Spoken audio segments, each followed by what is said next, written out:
And we are live. Welcome to another episode of Business Focus Live with me, John, where we talk about business related topics as well as news from here and around the world. If you're new to this channel, don't forget to subscribe. And let's get started.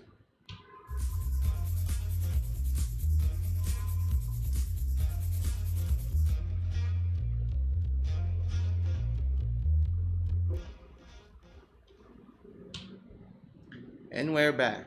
Thank you again for joining me today. So, to start off, for those who are familiar with Apple, they just recently launched several of their key products from iPhones to their laptops. And our topic for today primarily will focus on the MacBook Air, which is being touted as, I won't say once in a lifetime, but once in a generation upgrade if you're considering of buying a new laptop. In particular, if you're an Apple in the Apple ecosystem, then this is something or a compelling case for whether it's time to upgrade your old MacBook Air to buy a new one. So what's the case here for considering to upgrade your MacBook Air? So it's being touted as a better in terms of its processor, in terms of its SSD for faster accessibility of your files and so forth, as well as its longevity in terms of its battery life. So it makes a compelling case. So let's take a closer look. Where is it? There you go. So as you can see here, as mentioned, so the specs are similar to the previous iteration of the MacBook Air. The difference here is the MacBook Air M1, which has an Apple M1 chip installed rather than the previous Intel chip that is being utilized. So apart from that, the screen here is spec'd at a little more than better than a 2K resolution, but less than a 4K screen. Now it's being touted as what do you see here? Yeah, in terms of RAM, you can have basic spec of 8 gig all the way up to 16 gigs here. Now, in terms of its GPU, it has its own Apple M1 GPU.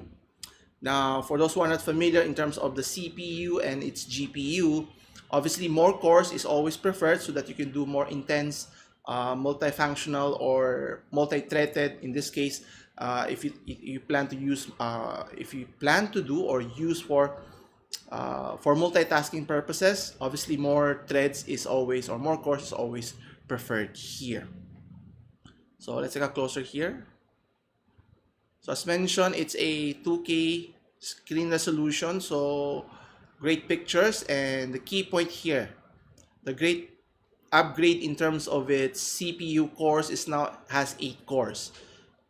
So it measures here, it has 4 cores for primarily focused on performance and 4 cores primarily focused on efficiency cores. So important for those who tends to do a lot of multitasking report or work.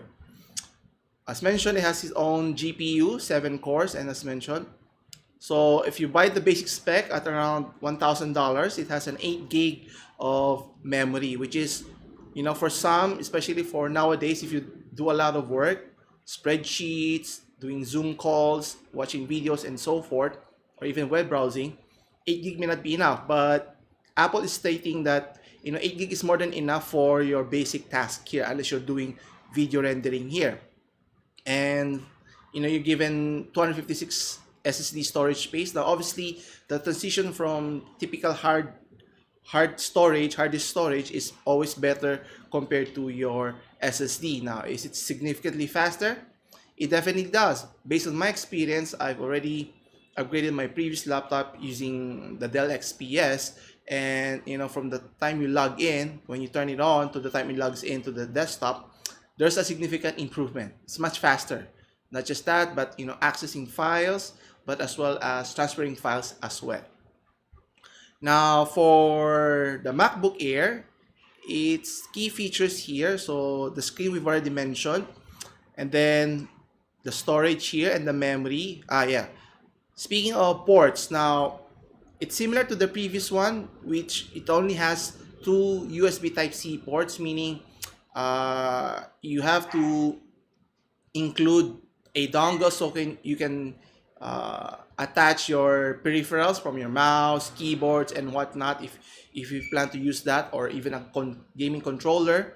And then one of the actually both USB Type C, you can use it as a charging port as well, which has a 30-watt charging brick included in the box. Now, question here is, is it enough for you to consider upgrading your laptop, or in this case, the MacBook Air? Now, let me show you here what's the compelling case for really considering the MacBook Air as a better upgrade for your previous one. Now, in terms of design, it looks somewhat similar. It's thin, it's portable, and in terms of its features, now if you're into aesthetics, the previous iteration of the MacBook Air.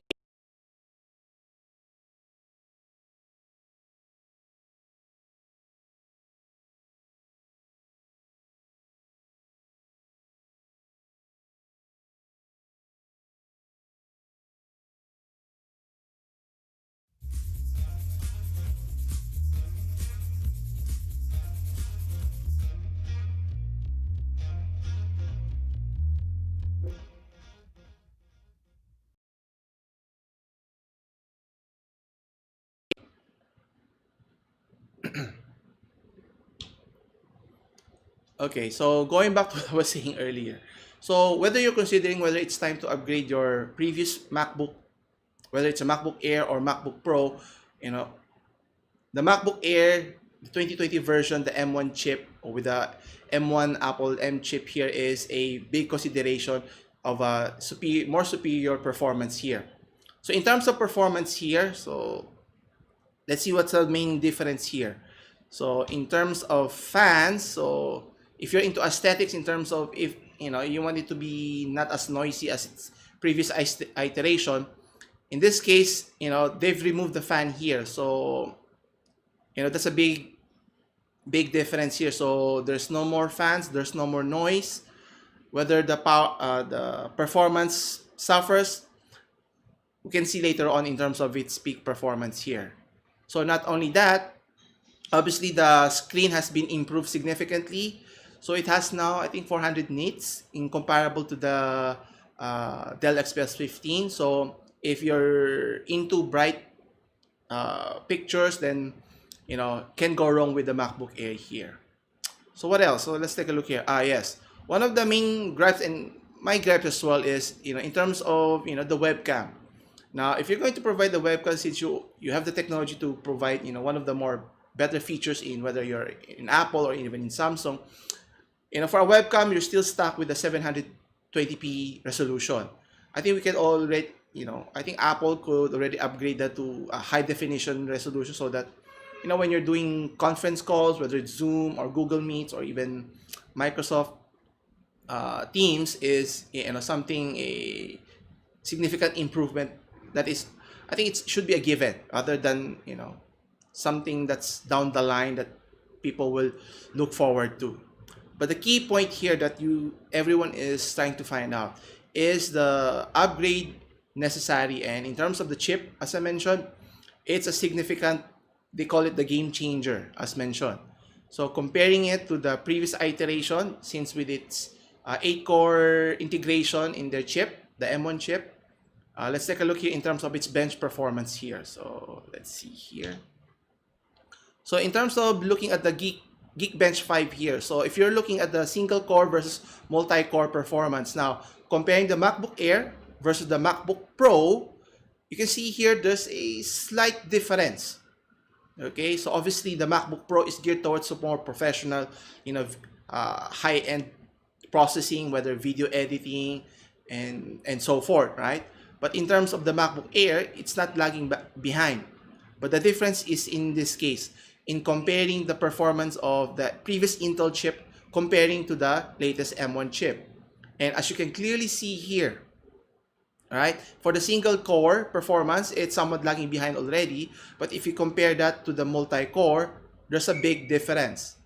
From 2,000 to 5,000, that's a big jump. So meaning you're getting more performance, more usage in your CPU. So if you tend to do more intensive workload, the latest MacBook Air can do the job for you. And you can see here in Cinebench R23 here is the same. So in terms of each features, the performance, the CPU performance makes a compelling case whether to consider to upgrade your MacBook Air here. And it's looking very well. And not only that, in terms of the battery life, okay. So apart from the CPU, which is the main function of a computer or even a laptop, is doing different tasks. Now, question is, doing those intensive tasks requires power. And how does the battery life stack up? Well, good news for everyone here. So, if you do different tasks from email, Zoom conferencing, messaging, web browsing, or even watching videos, or, browsing online, it can last you the whole day. Okay. Now, obviously, it may vary depending on how bright is your screen. Do you maximize it? Typically, in my case, I try to maximize it so I can get the best experience here. So it may vary, but in terms of its usage here, or in terms of testing, they were able to use it for more than 10 hours here, so which is more than enough to to last you the whole day, especially when people start going back to work, or students go back to schools, to their universities, and so forth. And with that, I think it makes a compelling case. And in terms of its features, it's practically the same as the previous one. What's the difference here is what's inside. The battery, as mentioned, the chipset, or the M1 chip that Apple is touting here, is tremendous here. And what does this mean? Did Apple make the right choice in terms of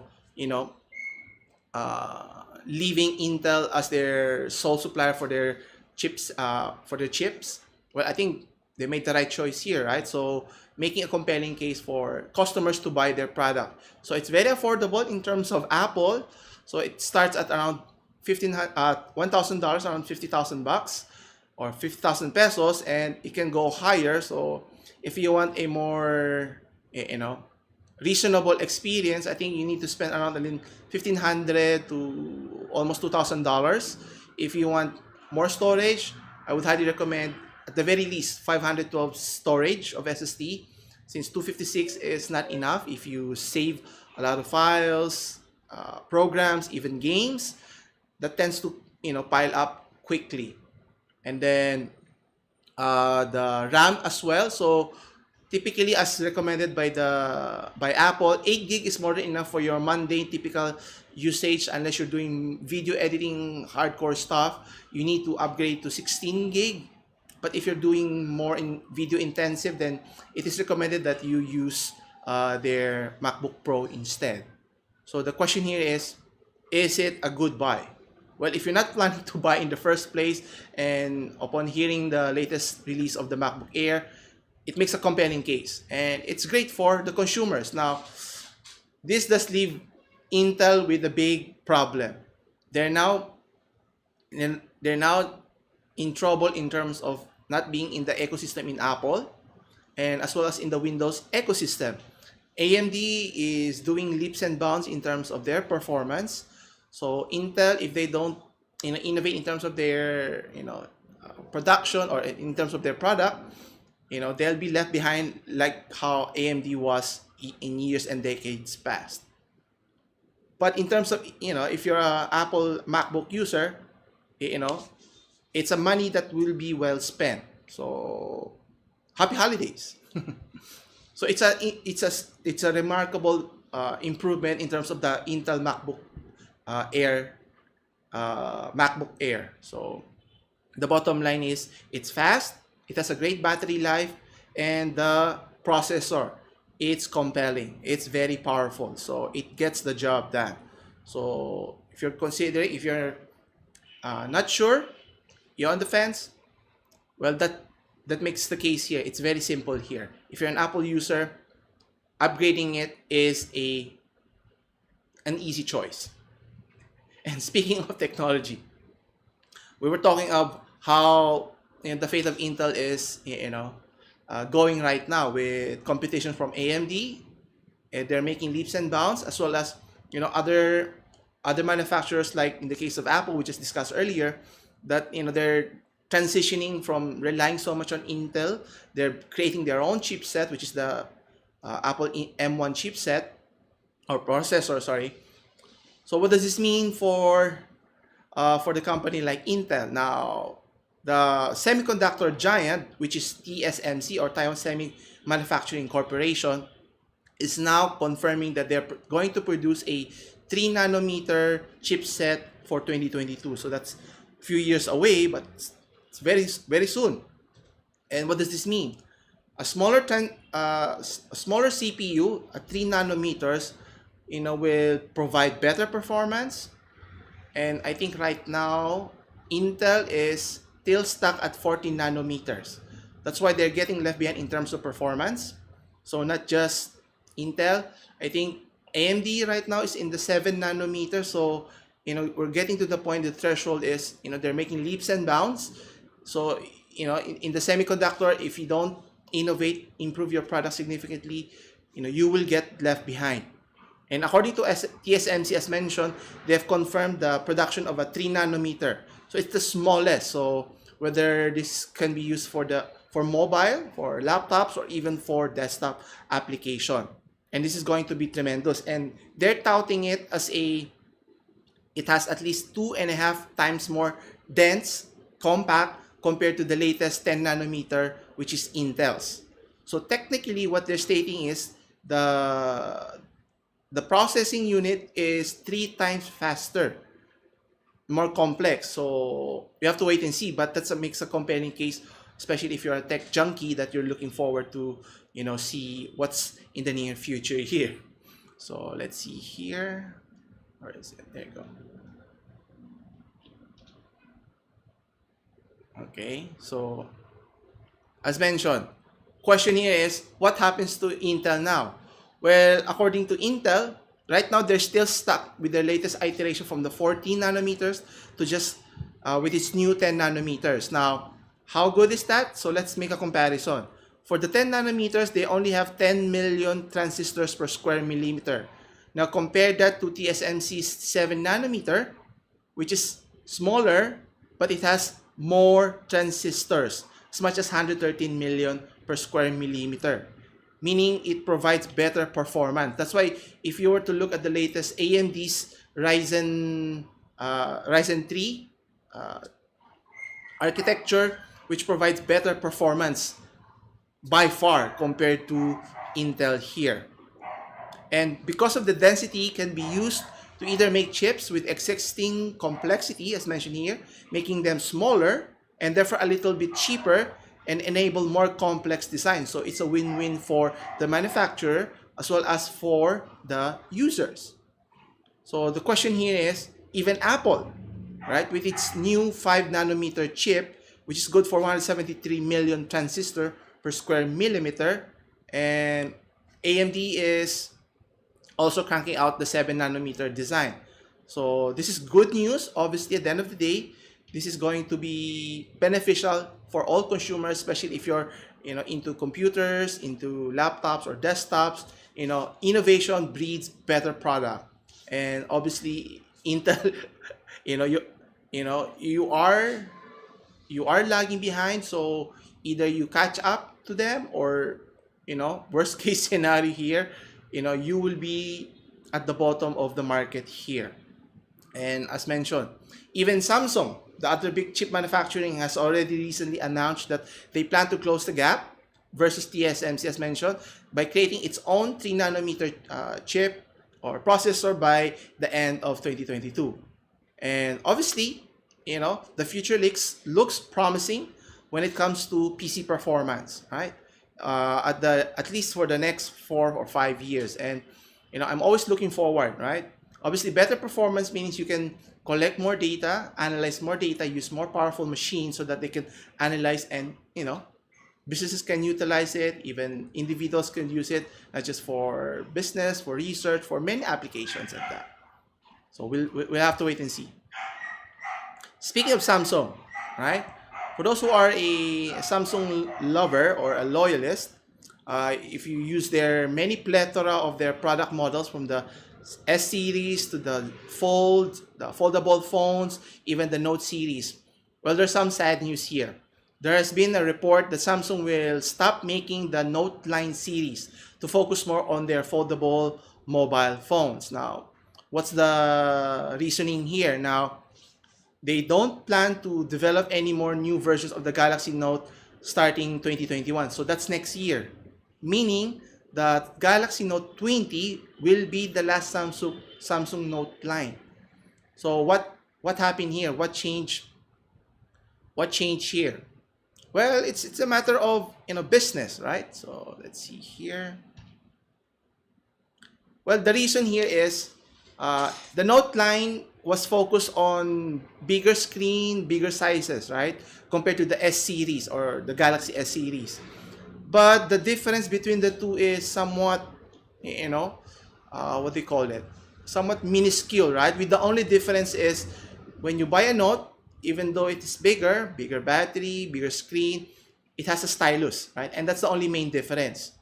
And obviously with their new product of the Fold, the Z Fold, the Flip, and so forth, it gets more complicated if you're trying to buy which product is more premium. Is it the S series, the Fold, or even the Note? And obviously it's difficult to distinguish one from the other. So what they're planning here is to just simply remove the Note series altogether. And what they were planning to do is integrate the stylus feature in the other phones or in the other models. Now, question here is, does it make sense? Now, for me personally, I'm not too fond of the stylus because you already have a touchscreen feature, so why do you need to use a stylus? Now, unless you're dictating notes, you're used to writing or drawing and so forth for your type of work. But for the majority, I think there's very little use there. And if you're going to put a stylus in your other models, obviously it's going to take up space that you could have used for, let's say, for bigger battery space, more storage space, and so forth. That, obviously what the customer really wants at the end of the day. So the question here is there an upside to having a stylus, where it occupies, what they call it, where it used to occupy for, as mentioned, for the batteries and for the storage itself? So does it make sense? And as mentioned here, with the rise of foldable smartphones, the flagship lineup doubled in size. So makes even a more compelling case to just primarily stick to the Galaxy S20 rather than the Galaxy Note series, and focus more as well as in the Z Fold or in the Foldable Flip, and see where it takes them in the near future. So it makes sense for the company that is known for innovating their products to stop, or kill the Note line for the foreseeable future. So for those who are a Note lover, so this is the year. So if you love having the Galaxy Note, this is the last year. So, but we have to wait and see. And unless the public demands it, maybe it will come back. But I think the Z Fold is a compelling case for a more premium design in terms of it looks similar to an old phone from Nokia. It's a foldable, similar, but obviously it doesn't have the touchscreen feature. But obviously, in terms of price, it's very expensive. So unless you have that extra $1,000 or $2,000 lying around, then that's something that you have to really think about in terms of buying the Z Fold series phone. Next, we have here in terms of entertainment. So for those who are into movies, now I'm sure with what's happening this year, a lot of people are stuck at home. We do miss watching films, going to the movie theaters. But the question is, should we even go back to the movie theaters? Because, as in previous discussion, in previous weeks, we've discussed that many of the movie theaters are closing down because there's not enough revenue to generate that, the generates to support the business. And with the Thanksgiving around the corner and with the Christmas holidays around the corner, they're expecting a big haul in the box office in the hundreds of millions. Well, is that the case? Well, with the previous months as an example, I don't see that happening this year, or maybe even up to next year. And there's an interesting story at the end, but we'll start with this one. So typically Thanksgiving is a robust time for box office hit, right? But with what's happening in the film industry, or how the film industry being crippled, well, that's up in limbo now. So the pandemic has negatively impacted every traditional box office holiday, from 4th of July, Memorial Day, all the way to Christmas, right? So question is, what will happen here, where they typically expect of generating hundreds of millions or even billions if you're a big budgeted film. Well, you don't see that happening in the very near future, right? Even surpassing the 10 million mark is a big daunting task already. So what has other, movie outfits has done? Well, I think Disney tried to release their film in their own streaming services like Disney Plus, but that didn't do too well, right? And with the likes of movies that was presented or shown last year, you have Frozen 2, Knives Out, Ford versus Ferrari, all hit major milestones, reaching north of 250 million dollars here. And question is, what can they do? And now DreamWorks is planning to release the latest movie of Croods, the sequel, The New Age. Let's see here. Where is it? There you go. So they're planning to release the sequel, but the question is, will it draw audiences to the theater despite the popularity of the film? Especially it's aimed for kids, right? But the question here is, it won't have a large financial impact in the 2020 box office. And obviously, reviews is one thing, but would people risk going out? Is it enough compelling reason? Especially this year, we're looking forward for the latest release of Wonder Woman 1984. So they will be releasing it later this year, but which I'll talk about in detail later on. So right now, the best path for the Croods right now is to aim to reach the 10 million mark, or even 15 million mark in the first few days. But what happens after that? Do they stop showing it? Obviously, people have shifted their preferences. They wanted to stay at home.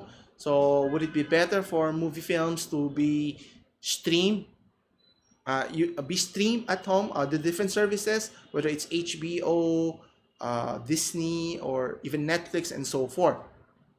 In the case of Tenet, which only generated almost close to 10 million when it debuted way back in Labor Day weekend, right? So don't expect, generating more in the north of 20, 30, or even 50 million dollars, especially unless there's a blockbuster film that's coming on the way, which is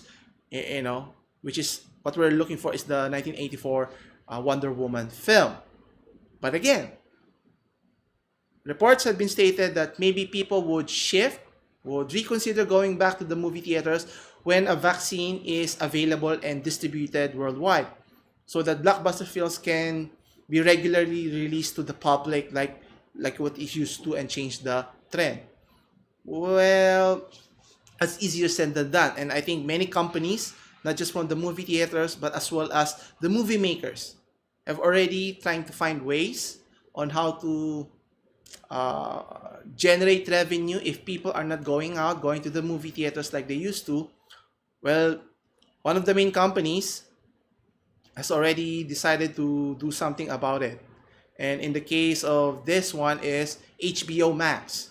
So HBO has stated that it will stream movies, or Warner Brothers Film will stream their movies directly to HBO Max on the same day that they drop into theaters. So that's a big deal, meaning you have the option to watch it in the movie theater, which is fine. But if you're not comfortable, you can stream it at home at the luxury at your own home. So let's see here. So as you can see here, there are a lot of films that's going to be shown. And obviously, number one here is the Wonder Woman 1984 here. Not only that, so you can see here, you have Godzilla versus King Kong, the Suicide Squad sequel, The Conjuring, you have The Matrix 4. I'm looking forward to that one. What else? Space Jam, right? The sequel to Michael Jordan's Space Jam. Obviously, this one will star LeBron James. So, if you think, this is just a temporary scheme or strategy, looking here.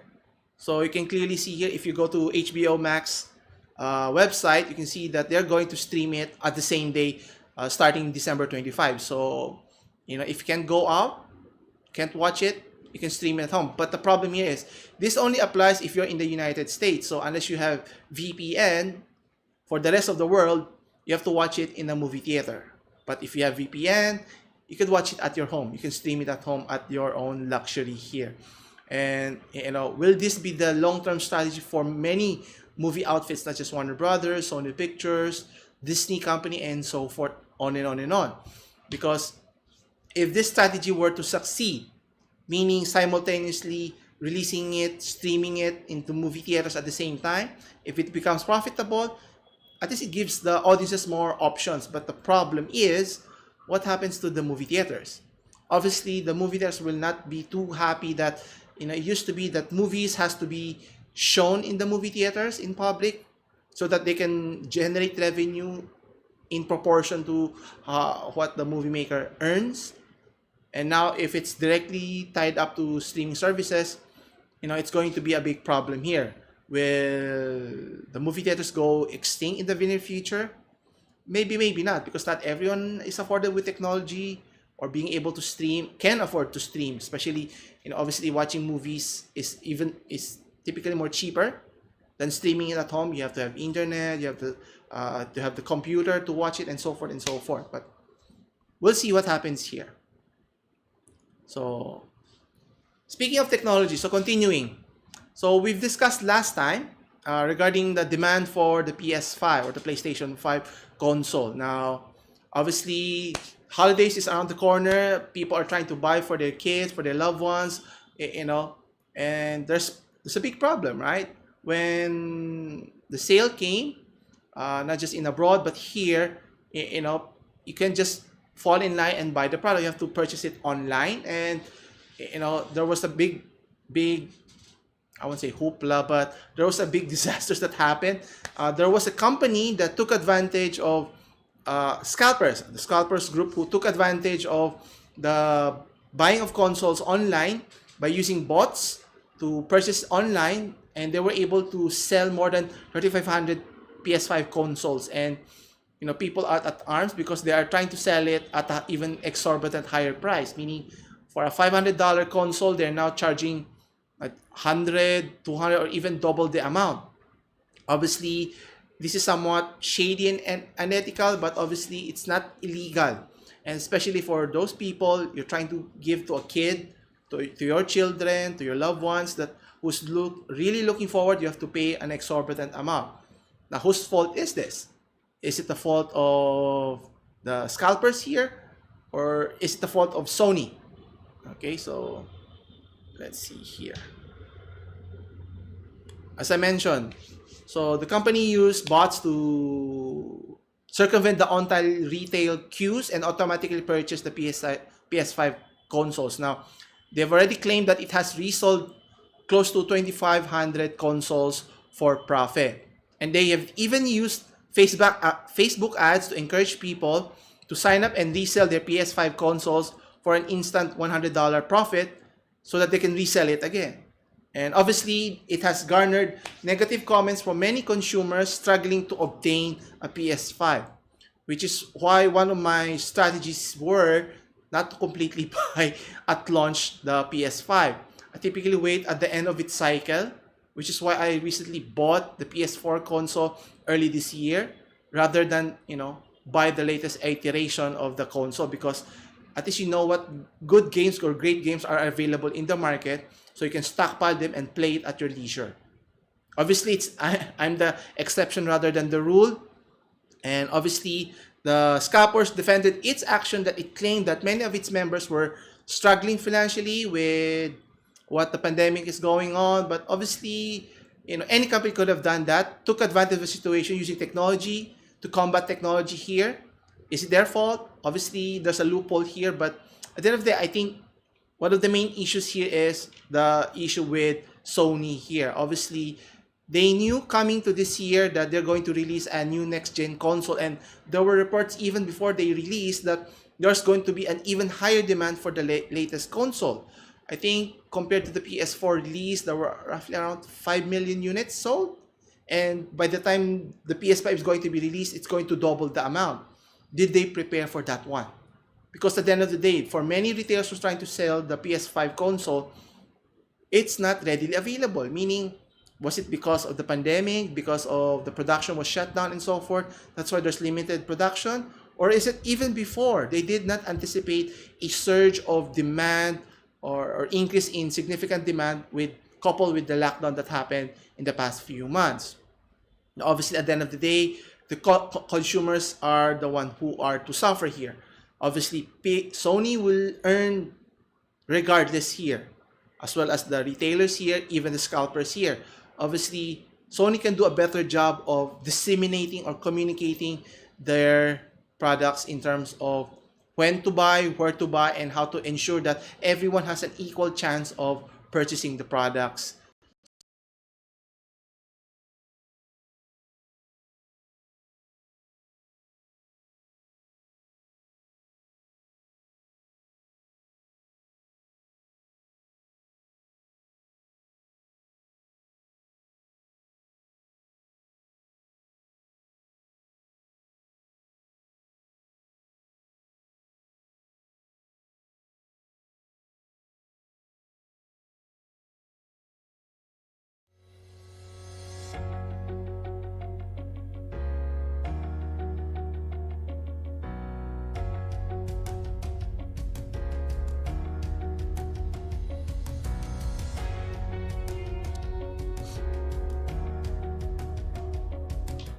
Yes, as I was saying, the real chaos started when they released the console, and even up to today, with running out of inventory, out of stocks.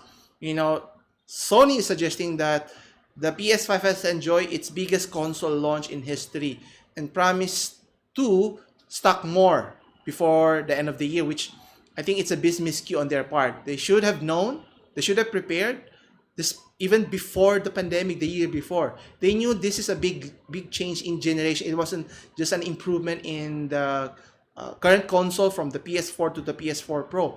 It's jumping from a PS4 to a PS5 iteration, meaning better performance, better graphical performance, and so forth. So you'd expect, a lot of buyers going to upgrade their consoles. Even I would consider that if it's readily available. But the problem here is, understandable. But the demand is unprecedented, but they should have foreseen this, right? Shortages were expected, but not to this extent that scalpers are able to take advantage and people are willing to buy an exorbitant amount so that they can buy their products in time for the holiday, right? Even I think it's not just the consoles, I think for the Xbox Series X and Series S as well here.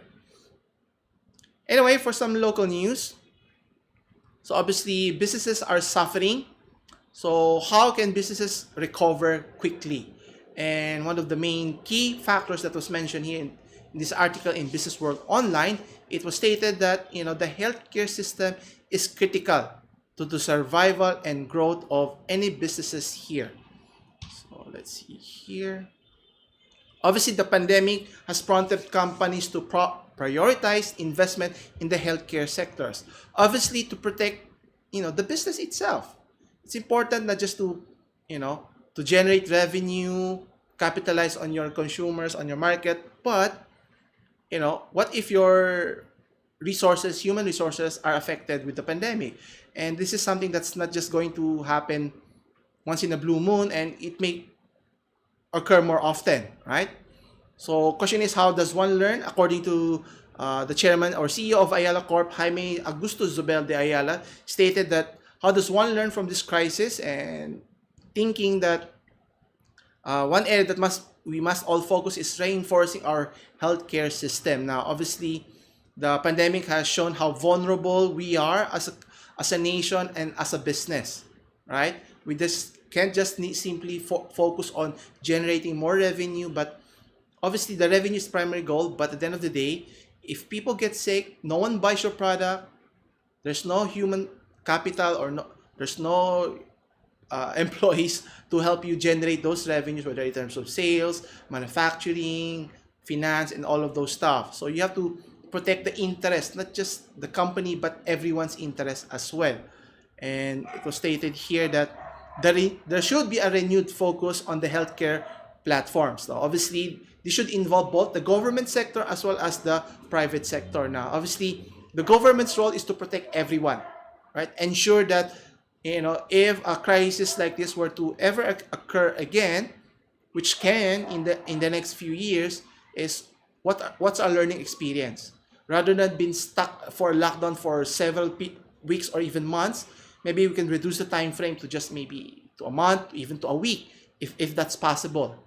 And obviously, it's not just the government sector has to be prepared, but also the private sector, whether in companies, in industrial, whether in the financial district, and so forth, right? And obviously, Ayala has invested heavily, even 5 years ago, to form the Ayala Healthcare holding. So obviously, this is a way to protect your consumer, not just the consumer, but as well as your employees here. And I think, that's tremendous here to help businesses recover faster. And that's the key point here.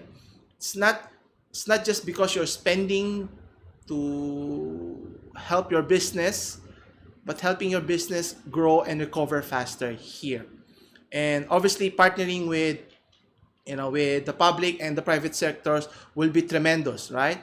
This should push companies to increase the coordination with groups outside of its own. So meaning coordinating with the health department and so forth, even LGUs at that, so that it's a community, a big community at that. And as mentioned here by Mr. Sobel, solutions cannot be found by one entity by itself alone. So the pandemic will not be the last thing that we have to tackle as a community, and there will be going to be as many more issues where we will not only have to coordinate as a country, but coordinate with other countries as well. And I think this is the reality. It's not as if once the crisis have passed, we can move on with our lives and forget about what happened in 2020. This should be part of your business strategy already. And if you take it for granted, you can just remember the experience that you went through the whole year round here. And obviously, like companies that left in China at the start of the pandemic, if they're trying to find other countries to establish their business, it's an opportunity that we should have taken advantage. But obviously, that was not the case because we were not chosen as a viable option whether to expand or to relocate as a nation here. But obviously, it's a work in progress that I think we have, as Mr. Zobel noted, we have more than capable individuals, not just in the medical field, but in other fields as well. But the question here is, how do we help those individuals succeed? And not just the individuals, but as well as the businesses as well. And obviously, the government support is critical here. At the end of the day, how the country goes, can only go so much without the support of our lawmakers here.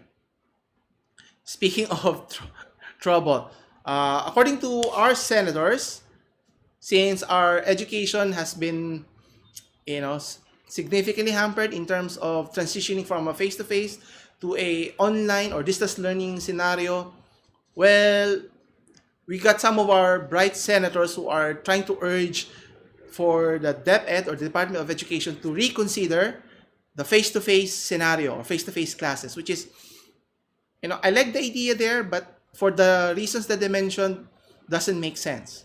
So according to the senator, they're urging the Department of Education to consider the face-to-face classes since they express apprehension whether students are able to retain much from their current modes of remote learning, especially those who are unable to take the online classes, which I think is reasonable, right? Because, with distance learning, you have to have the technology, not just the technology, but the ability to understand, communicate with, not just with the student, but also with the faculty here.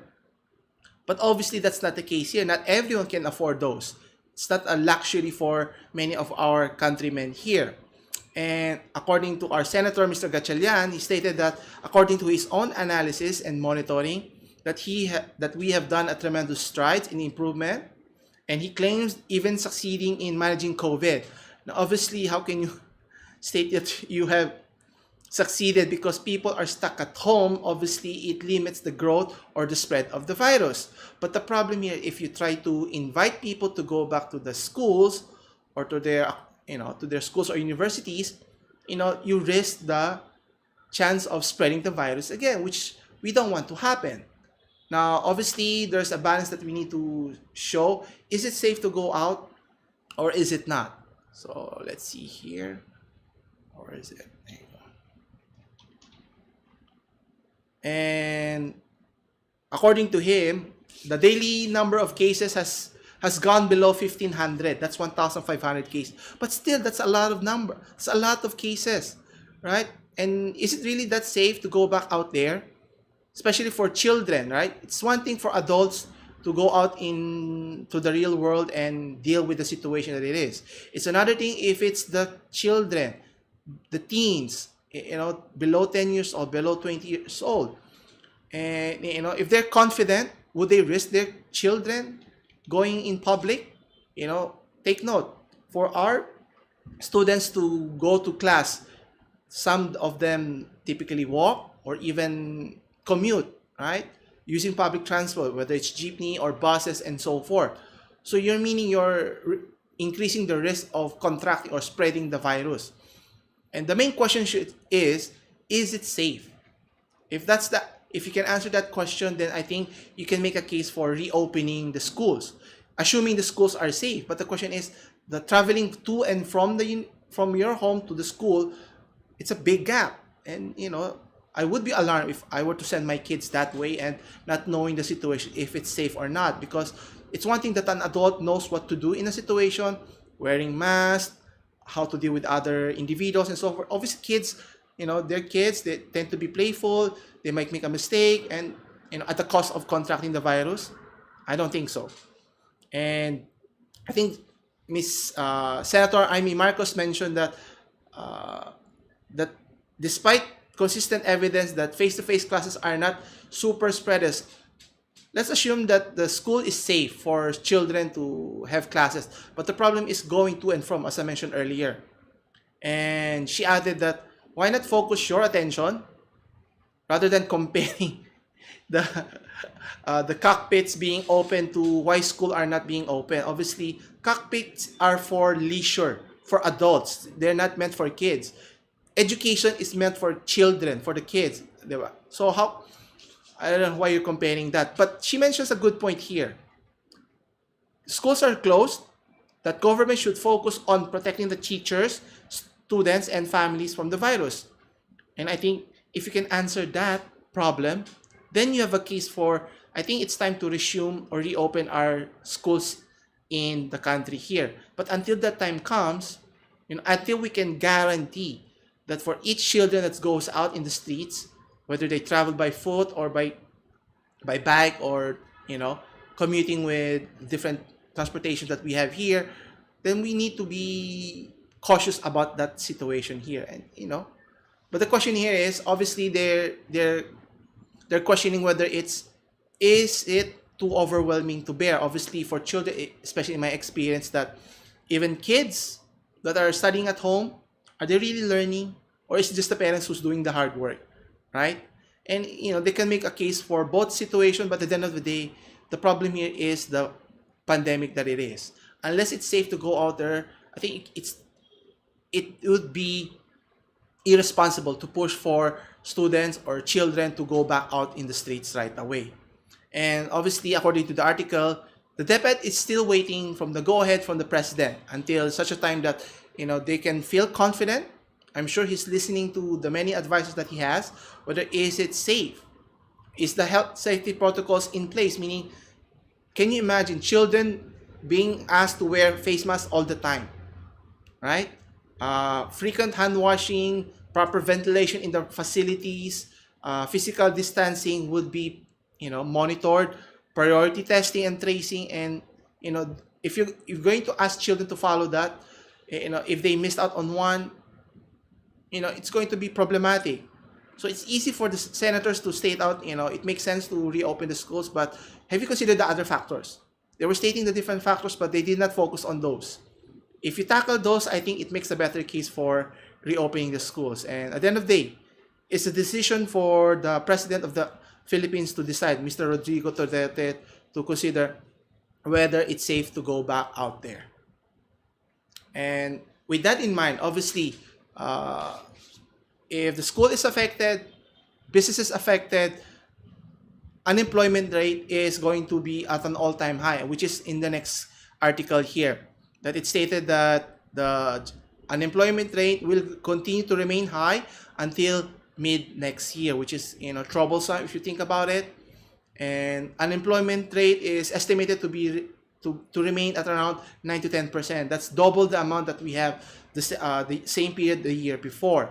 And this is according to the Asian Development Bank, the country director Kelly Bird, which he stated here. So let's see.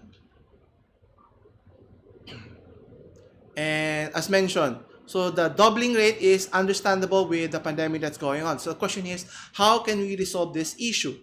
How can we lower the unemployment rate? Now, obviously, to lessen the unemployment, you need to get people jobs. And in order to get jobs, you need businesses. So if we can help businesses reopen, not just reopen, but succeed, those who are struggling, help them succeed so that they can hire people, more jobs, and hopefully this could stabilize our economy here. Now, Mr. Bird is suggesting that we should increase investment on skills development, apprenticeship, workplace improvement, so workers can keep their jobs, and new graduates as well. Now, obviously, providing more skills to an individual is critical, but for existing businesses, we need to help them stabilize first. Otherwise, it'll take a long time to recover.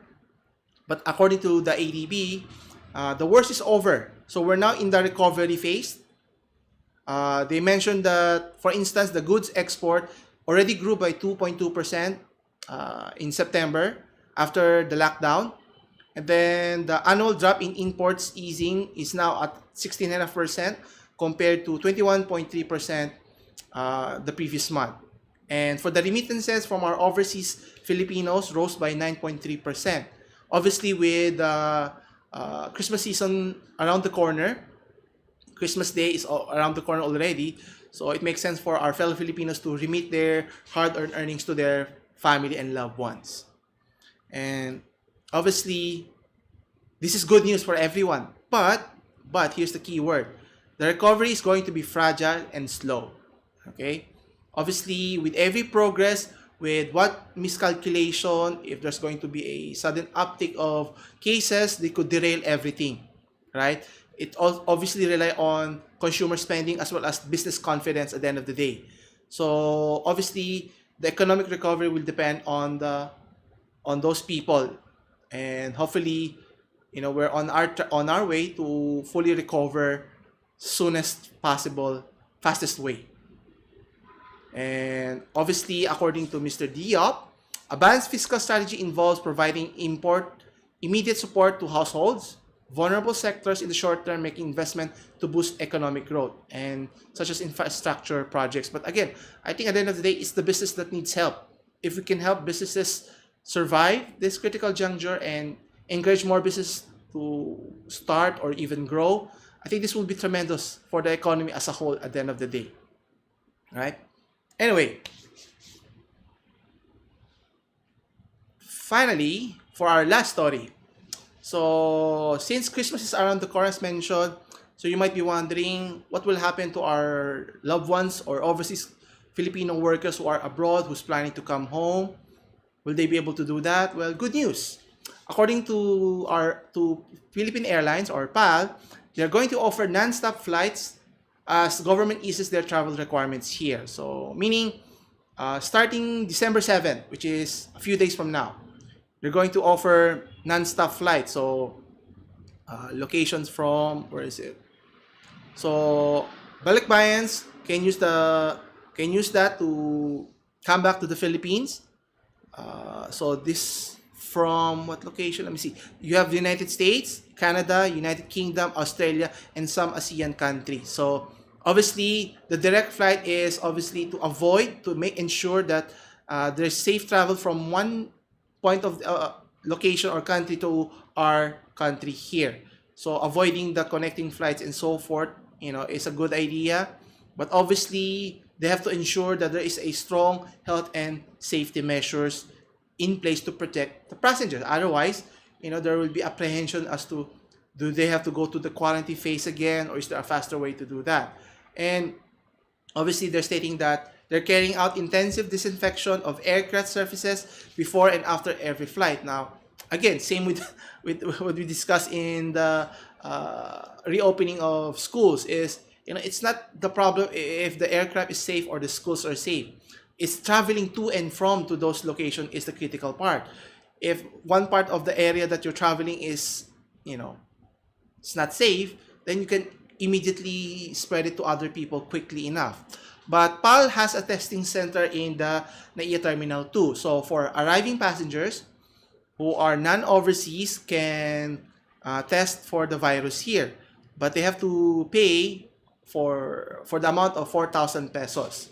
And the test will be resolved within 12 to 24 hours. So I think this can fast track the process. So maybe you just have to be quarantined a day or two at home. Then once the results comes back, and then they say you're safe, then you can live your normal life. And this is tremendous, right, for overseas Filipino workers who've been, locked down as well in other areas, and who miss their loved ones. So overseas Filipino workers will be swabbed, and it will be free of charge. So that's great news for our fellow countrymen. As for foreigners with Philippine resident visas, whether it's seaman, foreign airline crew with crew visas, as well as accredited foreign government officials or international organizational officials, and their dependents with diplomatic visas, and holders of special non-immigrant visas are allowed to enter the country. So passengers arriving at Manila Airport are required to register at least 3 days prior to their date of departure. So to arrange the swab test and administer it quickly. So hopefully we can find a better way to expedite the process. No more of the quarantines 7 to 14 days or 2 weeks at most. But we can ensure that the swab test is reliable. Then I think people are willing to pay the services so that there's a peace of mind, not just for the individual, for everyone's concern as well, right? Anyway, so I think that's about it. So thank you again for joining me here. So if you have any questions, leave your comments down below. And for the articles that was discussed today, you can check out in the link in the description below. As always, thanks for watching. I'll see you again next week. Same time, same channel. Take care.